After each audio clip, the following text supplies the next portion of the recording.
La semaine du 27 novembre au 3 décembre avec 2 aspects et un changement de signe, Mercure, la planète de la communication, est mise en exergue.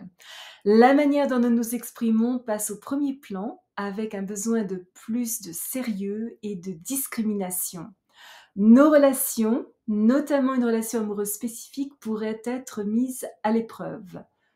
À quoi d'autre pouvons-nous nous attendre? C'est ce que nous allons découvrir ici, aujourd'hui même.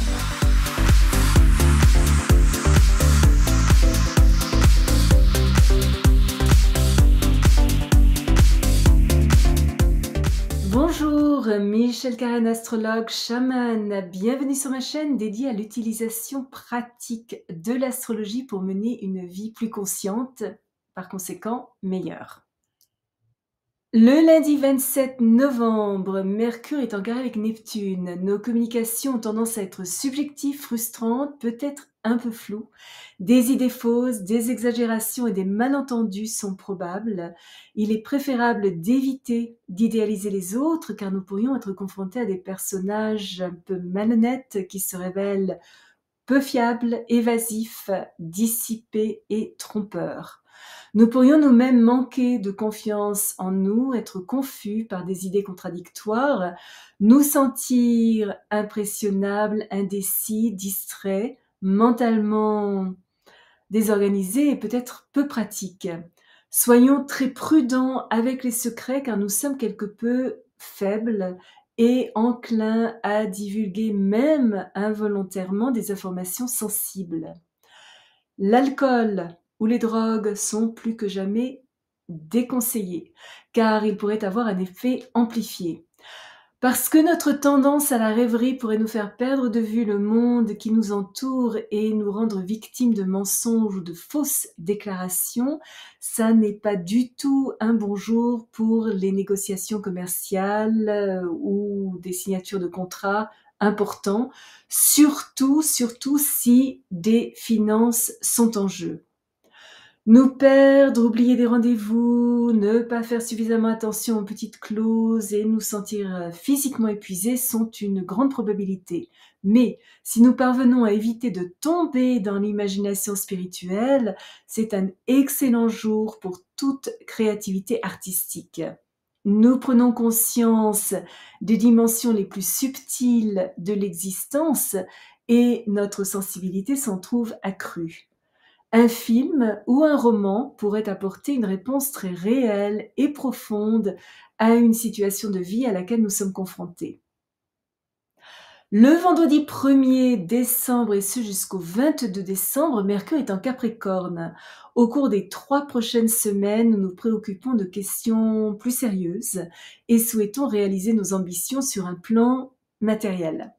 Pratique, réaliste, rationnel, organisé, patient, discipliné, efficace et fiable, nous nous montrons plus prudents qu'à l'ordinaire. Notre bon sens s'en trouve renforcé et nous pensons de manière constructive et pragmatique. Ce que nous disons, nous le pensons réellement. Discriminateurs et travailleurs, nous ne souhaitons pas perdre notre temps à bavarder ou à nous laisser distraire. Nous procédons étape par étape, nous travaillons peut-être lentement, mais sommes minutieux et progressons avec régularité. Notre réflexion n'est sans doute pas des plus originales, mais nous atteignons nos objectifs grâce à notre concentration et une approche concrète, systématique et ordonnée. C'est une très très bonne période pour nous montrer autosuffisants, planifier notre avenir, nous élever grâce à nos ressources intérieures, développer nos capacités de leadership et surtout assumer nos responsabilités. Les enseignants, les mathématiciens, les diplomates, les directeurs sont favorisés. Si nous veillons à ne pas tomber dans l'intolérance, la dépression ou le fait de sous-estimer nos réalisations personnelles, mais cultivons foi et optimisme, notre détermination, notre capacité de décision et notre logique nous aident à atteindre nos objectifs. Le samedi 2 décembre, Mercure est en sextile avec Saturne. Saturne étant le maître du Capricorne, cet aspect renforce tous les traits de Mercure en Capricorne. Nos réalisations aujourd'hui reposent sur la persévérance, la détermination et la concentration mentale. Notre maîtrise de nous est forte, notre esprit est structuré, nos préoccupations sérieuses. Les bavardages, la frivolité, tout ce qui est léger n'est pas du tout attrayant.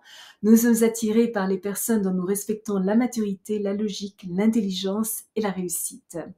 Nous ne parlons que si nous avons quelque chose d'important à apporter à la conversation. Et faire des heures supplémentaires pour atteindre nos objectifs ne nous dérange nullement. Une très très bonne journée pour nous isoler, faire preuve de discipline mentale, être responsable et nous engager dans des études sérieuses. Nous sommes, ou devrions être, fiables, introspectifs et sensés. Ce transit est excellent pour une planification minutieuse, systématique et pratique. Idéal aussi pour débarrasser notre bureau des retards de travail, nous attaquer aux détails ennuyeux et fastidieux, ainsi que pour revoir nos objectifs de vie. Laissant très peu de choses au hasard, nous avons tendance aujourd'hui à avancer avec prudence.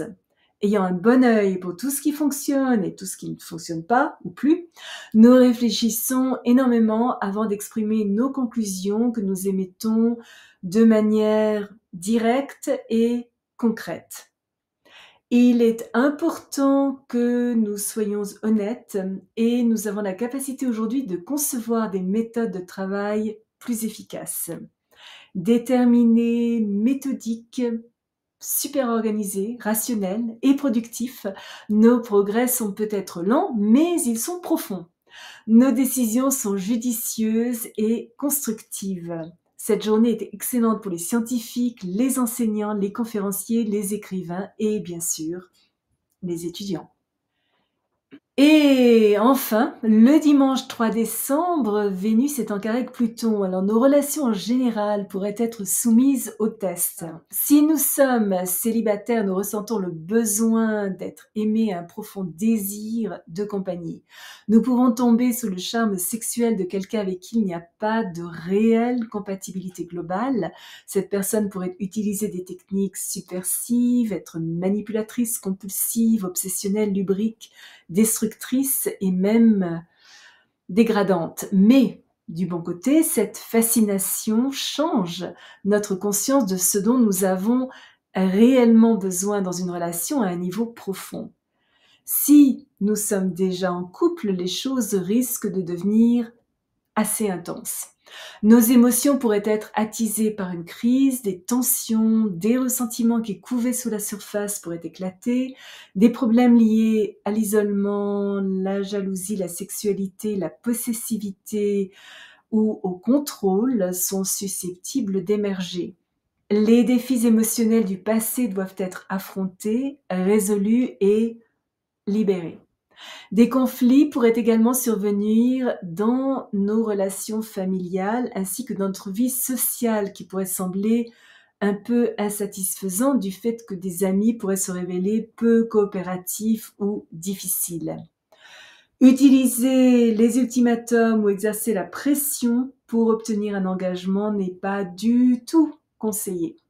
Dans l'objectif de maintenir l'unité et la paix, il est important que nous fassions des compromis et pourrions même être amenés à devoir un petit peu nous plier en quatre. Pour établir des relations efficaces, nous devons peut-être nous mettre au niveau des autres et faire de réels efforts pour surmonter les obstacles qui se présentent. Avec ce transit, tromperie et malhonnêteté tant en amour que dans les questions monétaires ne mènent qu'à notre perte. Nous devons donc faire très attention aux implications financières douteuses et aux personnages un peu louches. Le mieux est de garder un profil bas, développer un certain détachement émotionnel, examiner attentivement nos motivations et être très honnête avec les autres, mais encore plus avec nous-mêmes. Alors, la question demeure, pouvons-nous changer ce qui ne fonctionne plus et si nous ne le pouvons pas, pouvons-nous vivre avec la situation telle qu'elle est ou est-il temps de passer à autre chose? Nous accrocher simplement par insécurité ou peur de l'inconnu n'est pas du tout, du tout conseillé. Le moment est peut-être venu de mettre un terme à une relation qui était instable et restrictive depuis un certain temps déjà, mais d'un autre côté, une fois débarrassé de vieux schémas émotionnels, une bonne relation a toutes les chances de repartir sur des bases beaucoup plus saines et n'en deviendra que plus forte et plus profonde. Si vous êtes déjà abonné à ma chaîne, je vous en remercie. Vos commentaires sont toujours très appréciés. Si vous avez aimé cette vidéo, n'hésitez pas à placer un petit pouce bleu et à appuyer sur la petite cloche pour être averti lorsque je télécharge une nouvelle vidéo une fois par semaine, parfois deux. Souvenez-vous comme toujours, choisissez vos batailles, marchez en beauté. Merci de m'avoir accompagné le temps de cette vidéo. À la prochaine!